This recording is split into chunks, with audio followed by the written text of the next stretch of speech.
Assalamu alaikum, I'm Aisha and you're watching SAMAA News. Here are today's headlines.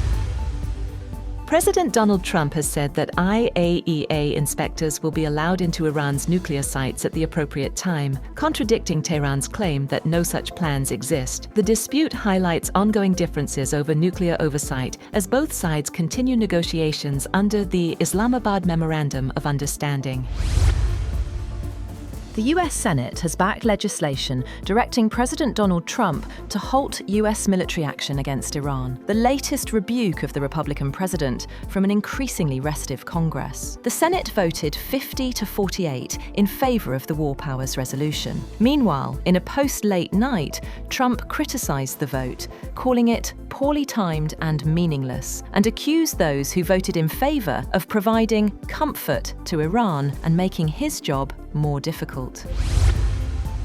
Meanwhile, Iranian President Masoud Pezeshkian has said that Tehran's missile program was not included in the Islamabad Memorandum of Understanding and never will be. Speaking in Islamabad alongside Prime Minister Shehbaz Sharif and Field Marshal Asim Munir, he said Iran would never negotiate its defense capabilities with any country. US Secretary of State Marco Rubio has begun a Middle East tour in earnest, seeking to reassure Gulf allies who view concessions in President Donald Trump's Iran deal as too generous to a regional foe. Asked on arrival in Abu Dhabi if he planned to address allies' disquiet with the accord, Rubio told reporters that it most certainly will come up in these discussions. He said they would also discuss issues not covered by the Memorandum of Understanding. He said he would not be asking regional allies to contribute to any reconstruction fund during the trip. US Secretary of State Marco Rubio has said that Iran will not be allowed to charge tolls in the Strait of Hormuz under any final agreement with the US. Talking to reporters in Abu Dhabi after his visits to Kuwait and Bahrain, Rubio said charging tolls on the strait is a violation of international law. The Secretary of State has also been consulting Gulf allies over the Iran deal as concerns grow over concessions to Tehran.